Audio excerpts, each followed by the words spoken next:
사도행전 13장으로 넘어와서는 이 안디옥 교회가 이제 선교하는 이야기로 전환이 돼요.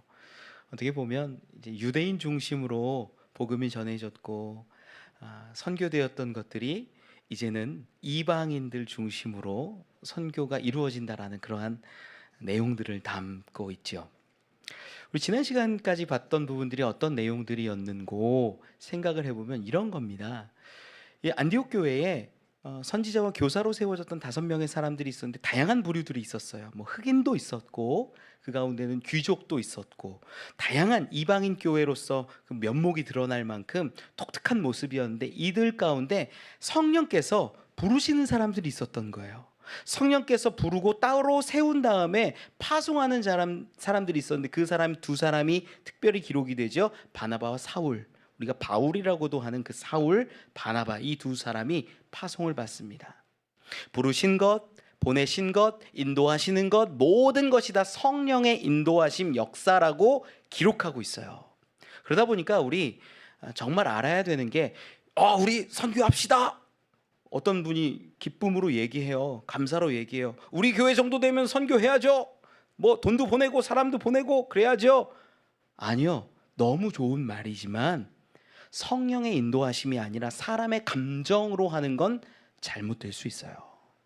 우리가 성령의 인도하심을 따라 선교든 전도든 뭐든 해야 하는 게 참 중요하다라는 것을 알게 되지요. 그렇게 보냈는데 성경 우리 사도행전 13장 5절 말씀 읽다 보면 그렇게 해서 이 구브로라는 지역 섬의 남동쪽 맨 끝에 살람이라는 지역에 이르러서 복음을 전하는데 복음을 전할 때마다 믿는 사람이 막 돌아오고 하나님을 찬송하고 예수 그리스도를 선포하며 세례받는 자가 늘었더라? 아니에요. 그렇게 성경은 기록하지 않고 그저 5절 말씀 가운데 요한을 수행원으로 두었더라. 말도 안 되는 표현이 있는 거예요. 아니 복음을 전하면 믿는 자가 세워져야 되는데 복음을 전했는데 하나님의 말씀을 전했는데 그저 수행원으로 요한을 두었더라. 이런 이상한 기록들이 담겨져 있어요. 왜 그러냐? 열매가 없었던 거예요. 믿는 자가 없었던 거예요. 오늘 말씀하고 연결해서 봐야 이해가 가는데 그 구브로 지역 가운데 복음이 예수가 전해지기는 전해졌으나 온전히 전해지고 세워져서 영향을 펴지 못했던 것을 우리가 알게 되지요. 참 속상한 것이 이런 모습이에요. 그럼에도 불구하고 하나님의 이루어 가심 우리는 바라봐야 된다. 우리 지난 시간에 이렇게 말씀을 드렸어요. 오늘 본문 6절로 이 12절 말씀까지는 어떤 스토리냐면 구브로 지역 가운데 키프로스 섬에 남동쪽 이 살라미에서 섬을 가로질러서 끝쪽 서쪽 끝에 바보에 이른다. 그 바보에서 총독 서기오 바울이라는 사람을 만난다. 그에게 복음을 전하는데 그 옆에 마술사 엘루마 거짓 선지자 유대인이면서 또 바 예수라 불리는 그 사람이 있었고 이 사람이 바나바와 사울을 대적했다. 그래서 성령이 임재하여서 이 사울이 얘기할 때 야 이 거짓된 놈아 막 얘기했더니 그가 이제 앞을 보지 못하게 되고 그런 기적이 일어난 후에 서기오 바울이 총독이 예수를 믿게 되더라. 요 간단한 스토리예요. 이 가운데 특별히 2사람을 여러분들이 주시하면서 주목하면서 좀 말씀을 이어가 보면 좋겠어요. 2사람이 누구냐면 이 바 예수라 불리는 거짓 선지자 유대인 이 마술사 엘루마 이 사람하고 2번째는 서기오 바울이에요. 2사람을 중심으로 우리가 한번 생각하면서 말씀을 보죠. 우리 6절 말씀 같이 읽어볼까요? 시작. 온 섬 가운데로 지나서 바보에 이르러 바 예수라 하는 유대인 거짓 선지자인 마술사를 만나니. 아멘. 온 섬 가운데로 지나갔다라는 건 키프로스 섬을 관통해서 지나갔다라는 거예요. 섬이 약간 이게 타원형으로 생겼어요. 그래서 남동쪽에 있다가 이 섬이 굉장히 아름답습니다. 그 지중해에 사는 사람들 중에 휴양지로 1위로 꼽히는 곳이 꼭 이 섬이에요. 키프로스 섬. 그래서 블루 라군이 막 펼쳐져 있고 화려하고 좋은 섬이래요. 한 번도 못 가봤어요. 근데 거기에 그 섬을 지나가는데 이 해안가를 따라가는 것이 아니라 이렇게 산으로 이렇게 지나가면서 마을마다 복음을 전하고 예수를 증거했을 것으로 여겨요. 그래서 끝으로 이르는데 여기가 바보라는 지역이거든요. 남동쪽에서 북서쪽으로 끝까지 이르는 거예요. 근데 이 서쪽 바보라는 지역이 이 키프로스 섬 구브로 지역의 어떤 수도 같은 지역이에요.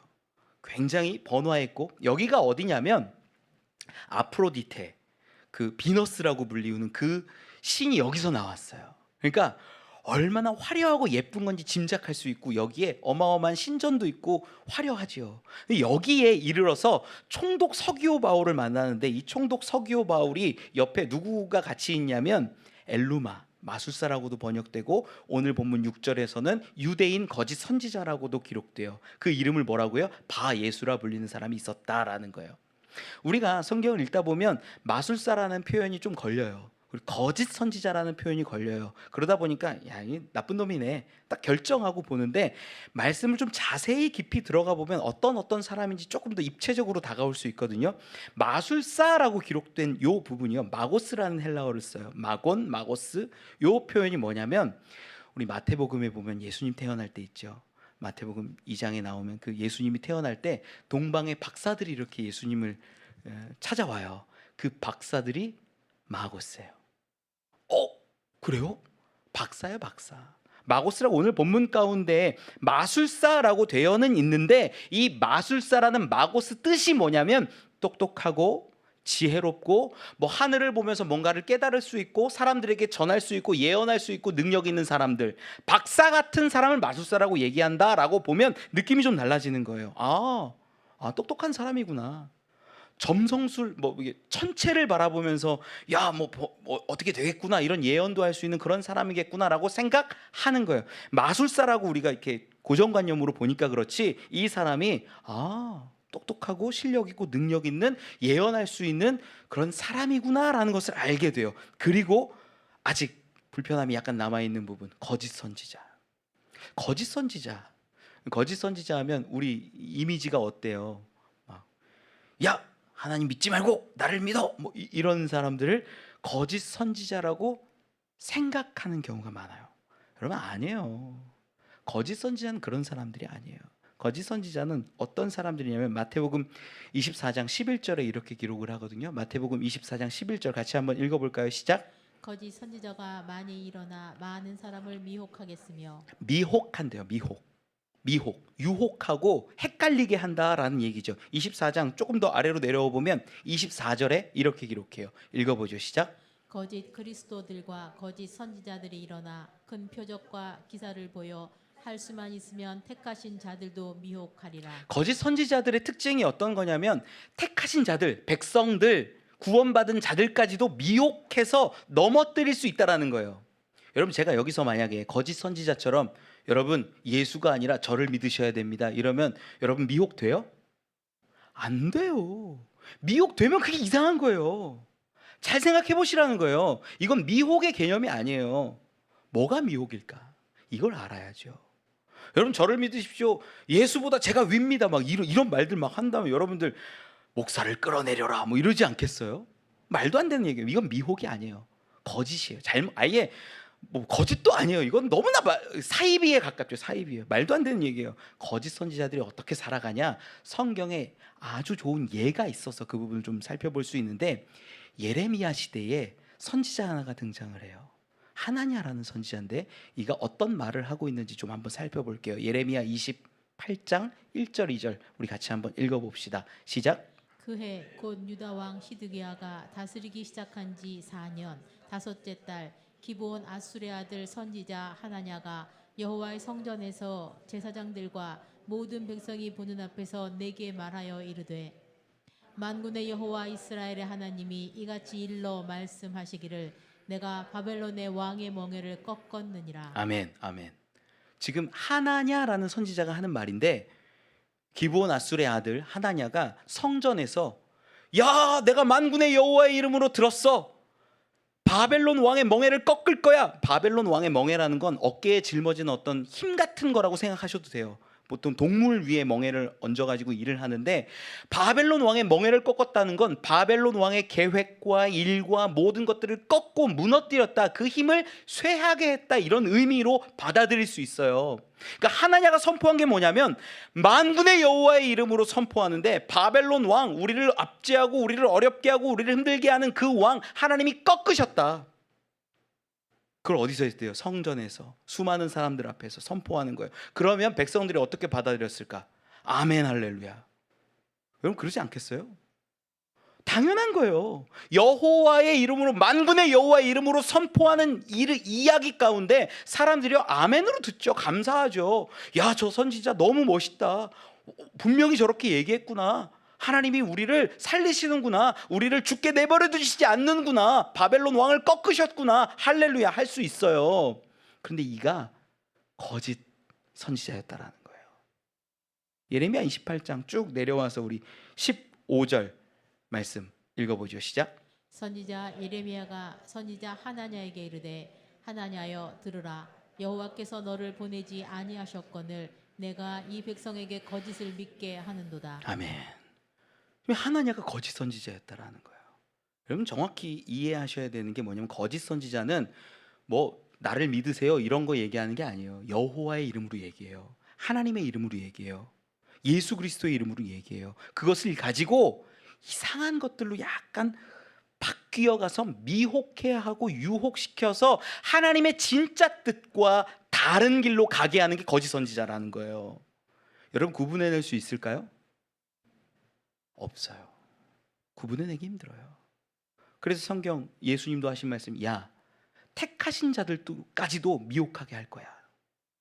얘기가 있는 거예요. 그러니까 우리가 잘 알아야 되는 게 예수 이름으로 말했다고 다 진리가 아니에요. 하나님의 말씀이라고 얘기한다고 그것이 다 옳은 게 아니에요.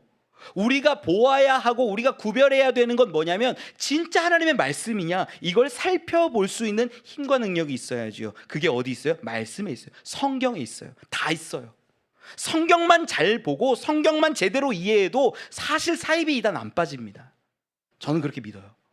그런데 어설프게 아는 게, 대충 아는 게, 느낌적인 느낌으로 아는 게 우리를 늘 무너지게 하고 유혹당하게 하고 미혹당하게 하지요.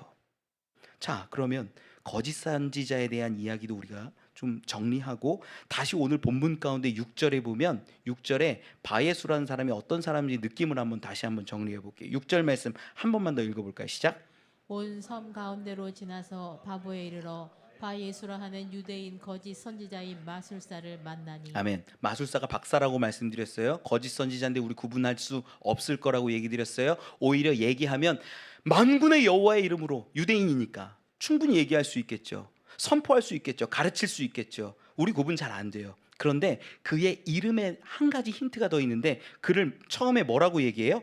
바예수. 바예수. 바가 뭐냐면 히브리어로 아들이란 뜻이에요. 그러면 무슨 뜻이냐면 예수의 아들이에요. 예수의 아들. 오! 자기를 자칭했을 것 같아요. 저는 개인적으로 이 바예수가 나를 바예수라 부르라 이렇게 말했을 것 같아요. 그럼 뭐예요? 내가 예수의 아들이다 라고 말하는 거예요. 우리는 철저하게 이제 세뇌돼서 신앙생활하는 사람들은 예수의 아들, 이건 사입인데 이렇게 생각을 하는데 그런 느낌이 아니라 누구의 아들이라는 건 이 당시에는 내가 그분을 따라 살아가는 사람이다 이런 의미가 담겨져 있어요. 그러다 보니까 내가 바예수야 라고 얘기하는 건 난 예수를 따라 살아가는 사람이야, 예수가 그리스도이시고 예수가 주님이신 것을 믿어 라는 의미가 함의되어 있어요. 바예수다. 여러분 지금 갑자기 바나바와 사울이 구브로 땅에 들어와서 복음을 전하면서 이렇게 걸어가면서 섬 끝까지 이르러서 바보에 이르렀는데 거기에서 갑자기 예수의 아들이라는 사람이 나타나서 난 예수를 알아, 예수를 믿어 뭐 이런 얘기를 한다고 쳐봅시다. 놀라운 얘기죠. 사실 이게 가능해요. 왜 그러냐면 사도행전 11장 19절에 이렇게 기록을 해요. 11장 19절 같이 한번 띄워주시겠어요? 읽어봅시다. 시작. 그때 스데반의 일로 일어난 환난으로 말미암아 흩어진 자들이 베니게와 구브로와 안디옥까지 이르러 유대인에게만 말씀을 전하는데. 아멘. 이게 10여 년 전 이야기예요. 10여 년 전에 스데반이 죽었을 때에 바울이 그 옆에 있었거든요. 사울이.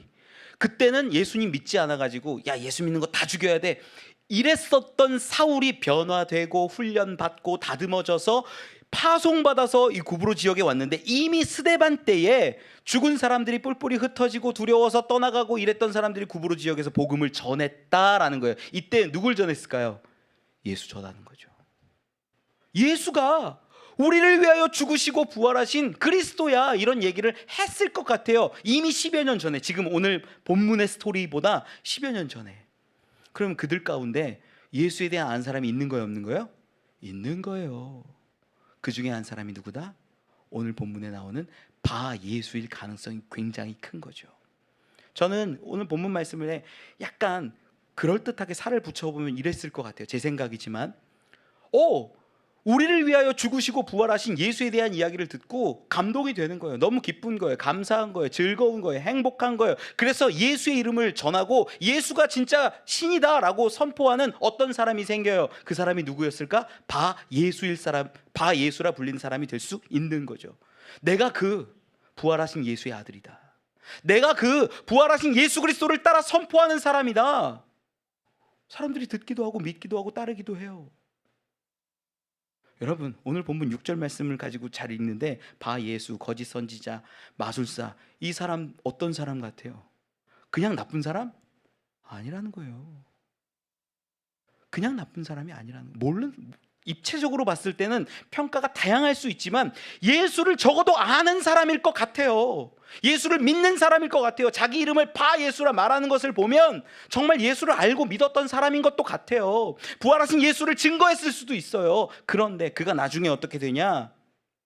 바나바와 사울을 대적하는 모습으로 나타나요. 이게 뭐예요? 이게 성령을 대적하는 거예요. 그래서 성령이 갑자기 임재하셔서 바나바와 사울 가운데, 특별히 사울의 입술을 통하여서 막 저주하죠. 의의 원수야, 거짓과 악독과 막 저주하고 그가 맹인이 된 스토리가 있다라는 거예요. 여러분, 다시 본문 6절을 보면 바 예수 생각해 보면 우리 가운데 이런 사람이 생각보다 많다라는 거예요. 바 예수, 목사님들도 많아요. 예수를 말하고 하나님의 이름으로 말하고 하나님의 말씀을 선포하고, 성도들도 똑같이 예수를 믿고 예수 신앙생활하고 교회 오래 다니고 다 안다라고 말은 하는데, 우리 가운데 어떤 모습들이 있냐면 하나님의 일을 대적하고 하나님의 일을 못하게 하는 사람들이 분명히 있다라는 거예요. 그게 거짓 선지자예요. 다른 거 아니에요. 멋있게 얘기합니다. 교회에서 목사님들 멋있게 얘기하는 분들 많습니다. 그런데 하나님의 나라가 확장되어지고 진짜 하나님의 뜻이 전해지기보다는 자기 이름을 드러내는 분들이 있어요. 교회를 드러내는 분들이 있어요. 세상 사람들은요, 아직 그 하나님과 말씀에 대한 진짜 맛을 모를 땐 뭘 보고 교회 다니냐면, 교회가 크면, 교회 프로그램이 많고 교회가 잘 돼 있고 딱 갔는데 막 찬양이 막 화려한 것 같고 뭐가 좋아 보이고 목사님 잘생기고 이러면 교회 가는 분들도 있어요. 목사님 여기 많이 배웠대. 박사학위가 2개씩 된대, 3개씩 된대, 책을 몇 권이나 썼대. 그러면 옳겠지, 맞겠지. 여러분, 아니에요. 예수를 말한다고, 하나님을 말한다고 그게 다 진리일까요? 아니에요. 거짓 선지자가, 하나냐 같은 그런 거짓 선지자가 이 시대 가운데도 많다라는 거예요. 또한 그런 성도도 많다라는 거예요. 교회는 다녀요. 예수를 믿어요. 예수를 고백해요. 그러나 내 마음 가운데는 하나님을 대적하고 하나님 말씀대로 살아가지 않는 모습들이 너무나 많아요. 그게 뭐냐? 거짓 성도, 거짓 선지자, 거짓 목사들의 모습이에요. 여러분, 저는 여러분들이 진짜 믿으면 그 믿음 따라 살아가는 분들이 되셨으면 좋겠어요. 왜 이 바 예수는 총독 서기오 바울 옆에 붙어가지고 자기 원하는 대로 살아갔을까? 우리 그 부분 조금만 더 읽어보면서 확인해 볼게요. 우리 7절 말씀 읽어보죠. 7절 말씀 시작. 그가 총독 서기오 바울과 함께 있으니 서기오 바울은 지혜 있는 사람이라 바나바와 사울을 불러 하나님의 말씀을 듣고자 하더라. 아멘. 이 마술사 엘루마가 거짓 선지자인 그 사람이 예수를 알고 있는 바 예수가 총독 서기오 바울 옆에 있대요. 여기서 헬라어 성경을 보면은 여기 미완료형으로 되어 있는데 뭐냐면 늘 옆에 있는 거예요. 서기오 바울 옆에. 그러니까 총독이잖아요. 총독이면 뭐예요? 권세가 있는 거예요. 능력이 있는 거예요. 결정할 수 있고 치리할 수 있고 정치적으로 가장 정점에 있는 그 사람 옆에 있는 거예요. 뭐 했을까?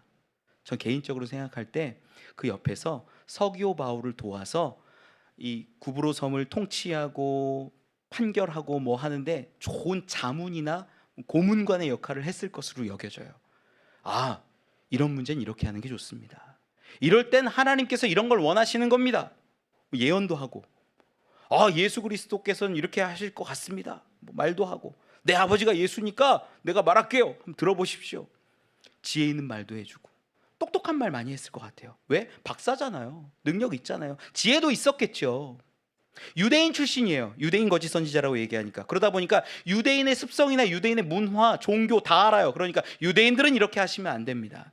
유대인들은 때로 신앙은 인정해주면서 구슬르는 게 필요합니다. 이런 얘기들. 여러분, 막 옆에서 좋은 사람이, 이 바예수라는 사람이 총독 서기오 바울한테 설명해주고 얘기해주고 했는데, 만약에 열매도 잘 맺혀지잖아요. 그러면 총독 서기오 바울 입장에서는 이 사람 옆에 두고 싶을 것 같아요. 나에게 좀 좋은 얘기 많이 해주십시오. 내가 유대인들도 잘 다스려야 하니 알려주시고 깨닫게 해주시고 내가 잘 가르칠 수 있게, 잘 정치할 수 있게 도와주십시오. 옆에 늘 같이 있는 거예요. 그러면서 이 바예수는 뭘 얻었을까? 제 생각이에요. 여러 가지 권세와 이권과 능력과 이런 것들을 받아 누렸을 것으로 보이는 거예요. 충분히 연결이 되죠. 그런데 갑자기 두 사람이 등장한 거예요. 바나바와 사울. 이 사람이 등장했는데 이 사람이 전하는 건요 좀 달라요. 왜 그러냐면 이 바울 신학을 다 정리할 수는 없지만 바울의 신학을 간단하게 정리하면 하나님 나라에 대한 신학이에요. 이 땅의 권세와 이 땅의 나라가 아니라 하나님 나라에 대해서 선포하고 가르치고 이야기했어요. 그러다 보니까 전할 때 예수 그리스도를 전하는데도 하나님의 뜻을 따라 오셨고 하나님의 뜻을 따라 죽으셨고 우리를 회복시키신 그 놀라운 역사에 대해서 말을 해요. 예수를 전하는데 뭔가 달라요. 예수는요, 예수를 이야기하면서 자기의 유익을 구하고 예수를 얘기하고 하나님 말씀을 얘기하는 것 같지만 자기의 높아짐과 자기의 권세와 능력을 얘기했다라면 바울과 바나바는 다른 거예요. 하나님 나라를 얘기하고 있는 거예요. 야, 이거 뭔가 다른데? 예수 입장에서는 긴장감이 들 수 있죠. 그래서 멀리하는 거예요. 자, 이 8절 말씀에 보면 이렇게 기록을 합니다. 오늘 본문 8절 읽어볼까요? 시작. 이 마술사 엘루마는 이 이름을 번역하면 마술사라. 그들을 대적하여 총독으로 믿지 못하게 힘쓰니. 총독으로부터 믿지 못하게 힘쓰는 거예요. 이 힘썼다라는 표현도요, 재온이라는 단어인데 노력했다는 거예요. 노력.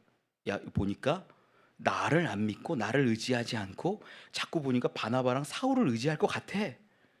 이러다가 이권이 저 사람들한테 가겠는데, 뭐 물을 때 나한테 묻는 게 아니라 바나바한테 묻고 사울한테 물을 것 같은데, 요렇게 가면 내 그림이랑 달라져. 내 이권이 사라져. 내 유익이 사라져. 이거 아닌데 힘쓰는 거예요. 그렇지 못하게, 믿지 못하게. 바나바와 사울을 대적하는 거예요. 그게 나중에는 성령을 대적하고 성령을 회방하는 것으로 나오죠. 그런데 이제 중심이 이제 바예수에서 서기오 바울로 좀 넘어가서 살펴보면 본문 다시 7절에는요 뒷부분에 이렇게 기록을 해요. 7절 뒷부분에 서기오 바울은 지혜 있는 사람이라 바나바와 사울을 불러 하나님의 말씀을 듣고자 하더라. 이 서기오 바울이요, 왜 지혜 있는 사람인지를 우리가 얘기해야 되는 거예요. 왜 지혜 있을까? 그 옆에 누가 늘 있었어요? 엘루마, 바예수, 거짓 선지자, 유대인, 그가 늘 있었는데 그래서 지혜로운 사람일까요? 아니에요. 그가 구브로 섬을 잘 다스렸기 때문에 지혜로운 사람일까요? 아니에요.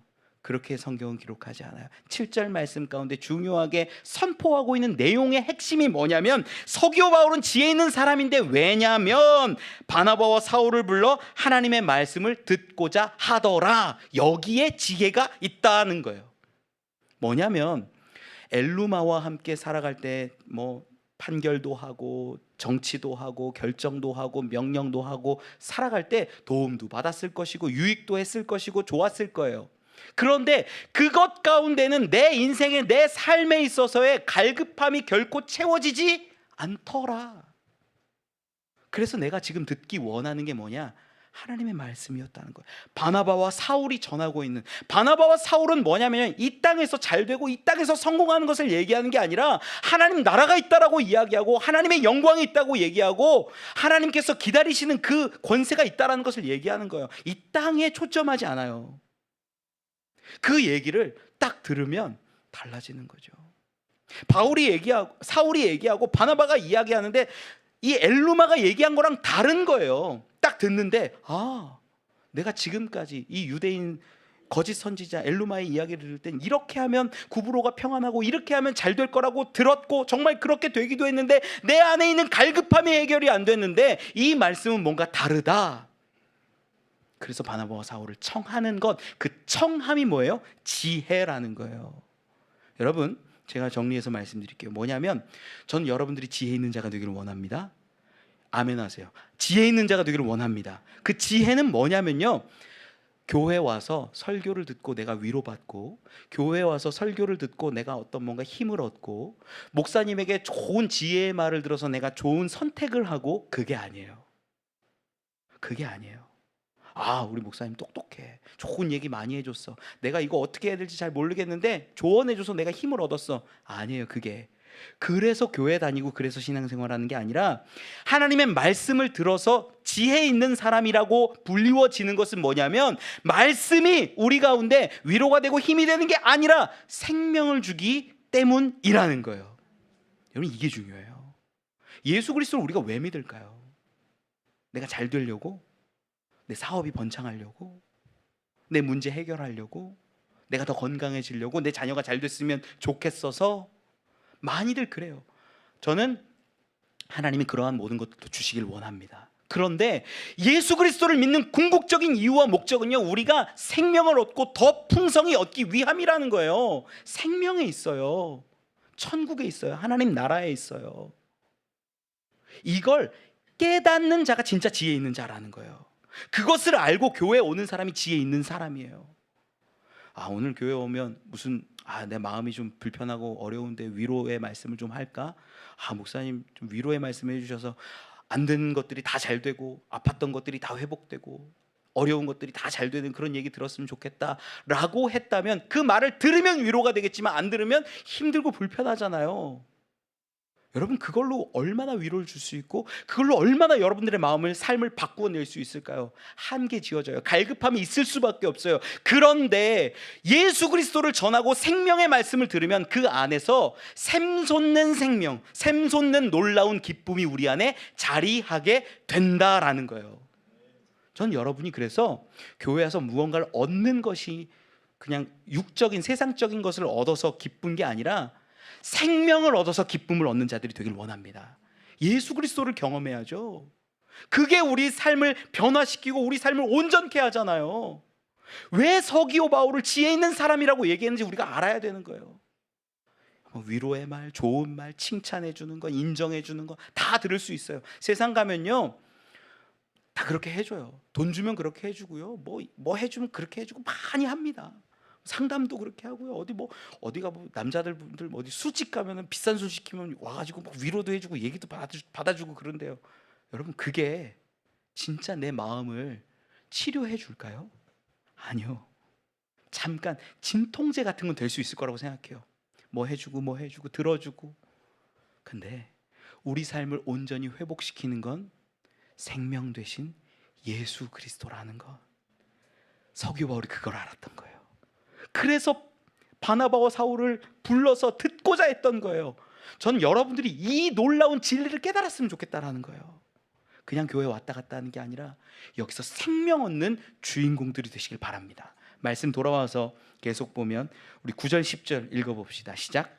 바울이라고 하는 사울이 성령이 충만하여 그를 주목하고 이르되, 모든 거짓과 악행이 가득한 자요 마귀의 자식이요 모든 이의 원수여 주의 바른 길을 굽게 하기를 그치지 아니하겠느냐. 아멘. 바울이라고 하는 사울이, 다음 시간에 요 바울과 사울에 대한 이야기는 제가 좀 정리를 해드릴게요. 일단 사울이라고 볼게요. 사울이 이제 성령이 충만하여 그를 주목하는 거예요. 자, 중요한 게 처음에 뭐가 있었냐면 사울에게 성령의 충만이 있는 거예요. 보고 얘기하고 저주하고 야, 너 눈 보이지 마, 뭐 이런 얘기하는 것들, 그게 중요한 게 아니라 가장 먼저 어떤 역사가 있었냐, 성령의 충만이 있었다라는 거예요. 이 핀플레오라는 단어를 쓰는데 이게 수동태예요. 수동태. 성령의 충만함. 그러면 사울이 저거 안 되겠는데, 우리를 대적해 가만히 두면 안 되겠는데, 성령이여 임하소서, 내가 성령 딱 임해가지고 야, 보이지 마, 야, 악독한 자야, 나쁜 자야, 사라져, 죽어, 이랬을까요? 아니에요. 지금 이 사건은 어떤 사건이냐면 사울이 중심이 되는 사건이 아니라 성령이 중심이 되어서 성령을 거스르고 성령을 회방하고 성령을 모독하는 그 가운데 성령께서 사울의 입을 통하여서 그를 제지하시는 모습이라고 보는 게 더 정확해요. 사울이 하는 게 아니에요. 바울이 하는 게 아니에요. 성령이 지금 하고 계시는 거예요. 그래서 그를 주목하는 것부터 지금 성령의 역사죠. 10절 가운데는 이렇게 말합니다. 모든 거짓과 악행이 가득한 자요 마귀의 자식이요 모든 의의 원수여 주의 바른 길을 굽게 하기를 그치지 아니하겠느냐. 지금 잘못하고 있다는 거예요. 어쩌면 저는 개인적으로 이렇게 성경을 읽을 때 막 그림도 그려보고 막 생각도 해보고 현실적으로 어떻게 됐을까 막 조망하거든요. 총독 서기오 바울이 있고 옆에 엘루마 바예수가 있고 바나바와 사울이 딱 있는데 처음에 얘기할 때는 식사하셨습니까? 뭐 그런 얘기했을 것 같고 잘 지내면서 예수에 대해서 우리가 얘기하려고 합니다. 바예수 뭐예요? 나도 예수를 압니다. 예수에 대해서 나도 얘기할 수 있습니다. 예수가 얼마나 귀하고 좋은 분인지 막 설명 주고받고 했을 거예요. 마치 예레미야 시대에 예레미야와 하나냐가 이런저런 얘기를 주고받고 그냥 보통 얘기하듯이 만군의 여호와 하나님을 얘기하듯이 얘기했을 거예요. 예수에 대해서도. 그런데 바나바와 사울이 하는 예수 얘기가 뭔가 다른 거예요. 불편하고 그러니까 서기오 바울에게 충동을 해서 그거 아니다. 우리 그렇게 하지 않는다.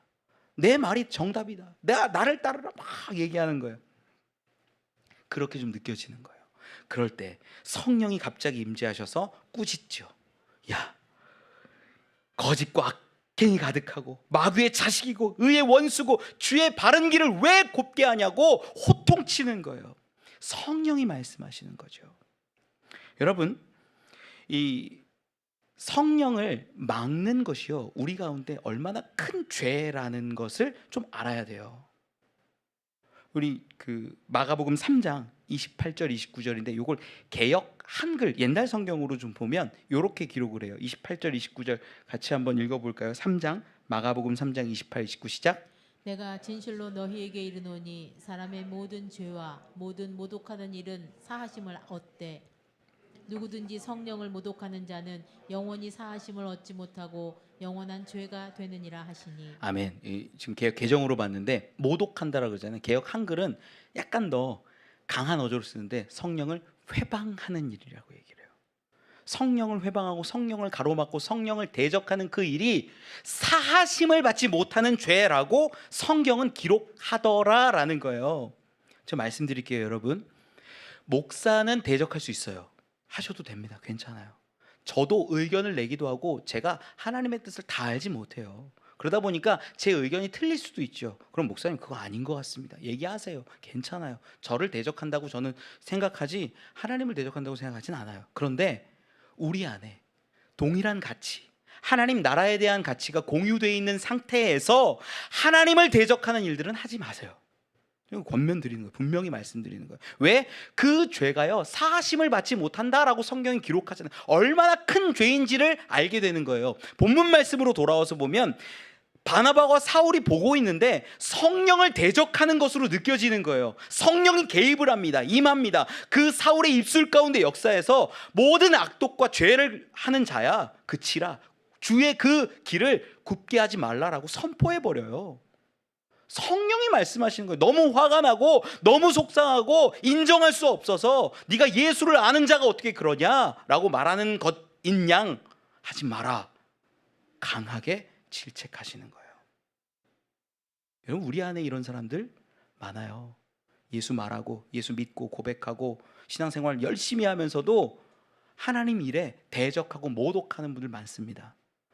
전 구분해드려요. 목사라고 다 옳은 게 아니에요. 저는 반대할 수 있지만 하나님의 뜻이라고 여러분들 같이 여겨지면 절대 반대하지 마세요. 회방하지 마세요. 모독하지 마세요. 그것이 하나님 앞에 사함받지 못하는 죄가 될 수 있더라라는 거예요. 그리고 나서 어떤 일들이 이루어지느냐 11절과 12절 말씀 읽어보죠. 본문 11절 12절 시작. 보라 이제 주의 손이 네 위에 있으니 네가 맹인이 되어 얼마 동안 해를 보지 못하리라 하니 즉시 안개와 어둠이 그를 덮어 인도할 사람을 두루 구하는지라. 이에 총독이 그렇게 된 것을 보고 믿으며 주의 가르치심을 놀랍게 여기니라. 아멘. 그러더니 갑자기 이제 사울이 얘기하지만 성령이 말씀하시는 거죠. 하는 것이 뭐냐면 주의 손이 내 위에 있으니 내가 맹인이 되어 얼마 동안 해를 보지 못하리라. 눈 가려진다라는 얘기를 하는 거예요. 저주받는다는 얘기를 하는 거죠. 그런데 성경에 보니까 얼마 동안이래요. 얼마 동안. 그러니까 얼마 지나면 다시 보게 되는 거예요? 안 보게 되는 거예요? 다시 보게 된다는 얘기를 하는 거예요. 저는 성경을 읽을 때 그냥 죽여버리시지. 저만 그래요? 저만 그래요? 야, 이런 것들 그냥 자기 유익 위해서 예수 이름 팔고 자기 이름 드러내고 이렇게 사는 것들 한번 죽어가지고 좀 다른 데서 죽이시기도 하잖아요. 좀 죽이셔가지고 본때를 보여주고 좀 그러면 좋지 않을까라는 생각을 했어요. 근데 안 그러시더라고요. 여러분, 하나님이 기적도 일으키시고 저주도 주세요. 수많은, 그러니까 축복도 주시고 우리를 깨닫게 하려고 힘들게도 하세요. 여러분, 이걸 알아야 돼요. 근데 왜 이런 일들을 주실까? 지금 이 사람을요, 죽이실 수도 있는데 죽이시지 않고 잠깐 동안, 얼마 동안만 보지 못하게 하고 다시 보게 했을 것으로 여겨져요. 봤을 거예요. 그럼 이 사람 앞으로 어떻게 살아갈까요? 예수를 제대로 인정하고 믿고 다르게 살았겠죠. 하나님이 원하시는 게 뭐냐면요, 누군가를 죽이고 누군가를 없애버리는 게 아니라 그들을 구원하기를 원하고 그들 가운데 당신이 있음을, 당신이 살아있고 역사하고 계심을 보여주길 원하시는 거예요. 그래서 때로는 기적도 일어나고 때로는 저주도 일어나는 거예요. 많은 사람들이 오해합니다. 하나님이 막 벌 줘서 죽이고 없애는 것으로 여겨요. 아니에요. 저주를 주면 그 저주를 통하여서 하나님을 알게 하시기 원하는 거예요. 복을 주시는 건 복을 통하여서 하나님이 지금도 공급하시고 사랑하신다는 것을 알게 하기 위함이라는 거예요. 여러분, 이 비슷한 이야기가 어디에 기록이 되냐면 출애굽기 가운데 이야기 돼요. 애굽에서 이스라엘 백성들이 어려움 겪고 400년 동안 노예 생활하는 그 가운데 그 모세가 찾아와서 10가지 재앙을 바로 가운데 보여줘요. 이런 재앙 저런 재앙 막 보여주는데 그 재앙마다 끝에 뭐라고 기록되냐면요, 성경 찾아볼까요? 출애굽기 8장 10절 같이 한번 읽어봅시다. 출애굽기 8장 10절 말씀 같이 한번 읽어보죠. 시작. 그가 이르되 내일이니라. 모세가 이르되 왕의 말씀대로 하여 왕에게 우리 하나님 여호와와 같은 이가 없는 줄을 알게 하리니. 아멘. 이때가 언제냐면 이 개구리 재앙이 있은 다음에 왕하고 얘기하는 건데 분명히 얘기하잖아요. 뒷부분 보면 우리 하나님 여호와와 같은 이가 없는 줄을 알게 하리니. 그거 알아야 됩니다. 우리 하나님 같은 분이 없다라는 것을 알아야 됩니다. 힘과 능력과 권세가 있다라는 걸, 지금 저주를 주시지만 그것들을 알아야 됩니다 라고 얘기를 하는 거예요. 조금 넘어와서 보면 8장 22절에 이렇게 기록을 합니다. 8장 22절 읽어볼까요? 시작. 그날에 나는 내 백성이 거주하는 고센 땅을 구별하여 그곳에는 파리가 없게 하리니 이로 말미암아 이 땅에서 내가 여호와인 줄을 내가 알게 될 것이라. 아멘. 이 파리 재앙이 있는 그때거든요. 애굽에는 파리가 어마어마하게 많은데 고센 땅, 척박한 그 땅에는요 파리가 없었대요. 왜? 22절 끝에 기록하죠. 이 땅에서 내가 여호와인 줄을 내가 알게 될 것이라. 하나님이 당신을 드러내기 위해서 저주를 때로는 사용하시더라라는 거예요. 9장으로 넘어와서 보면 한 가지만 더 볼게요. 9장 14절 말씀 읽어보죠. 9장 14절 시작. 내가 이번에는 모든 재앙을 너와 내 신하와 내 백성에게 내려 온 천하에 나와 같은 자가 없음을 내가 알게 하리라. 아멘. 이 우박 내리는 그 장면이거든요. 뭐냐면 그러니까 모든 내용이 사실 그거예요. 야, 이런 저주를 받고 이런 어려움을 당하면 이걸 알아야 돼. 나를 알아야 돼. 여호와 하나님을 알아야 돼. 이 목적으로 10가지 재앙들을 주시는 거예요. 바로도 알아야 되고 애굽도 알아야 되고 이스라엘도 알아야 돼. 그래서 이거 주는 거야. 이거 어렵게 하는 거야. 지금 그 바 예수, 얼마 동안 눈이 가려져서 해를 보지 못한 그 사람, 뭘 알아야 되는 거예요? 하나님을 알아야 되고 성령님을 알아야 되고 역사하심을 알아야 된다라는 거예요. 그런데 그는 그걸 몰랐다. 자기의 유익과 자기의 이익과 자기의 삶을 위해서 살아갔다. 하나님이 개입하셔서 깨닫게 하시고 돌이키게 하시는 것까지 여기에 기록이 되는 거예요. 축복도 마찬가지예요. 복을 준다고 자기를 드러내는 사람들이 많습니다. 내가 잘 믿었더니 복을 받았다. 그럼 아니에요. 그거는 내 잘 믿음을 보여주는 거잖아요. 자기 드러내는 거고 자기 자랑하는 거잖아요. 아니에요. 잘 믿어서 복 주는 게 아니라 복 받은 그 하나님을 그냥 높이고 고백하고 찬양하는 것, 그것이 옳은 거예요. 저주를 받든 축복을 받든 우리는 하나님을 깨닫고 하나님을 고백하며 살아가는 자가 되어야 한다라는 거죠. 말씀으로 돌아와서 말씀 정리할게요.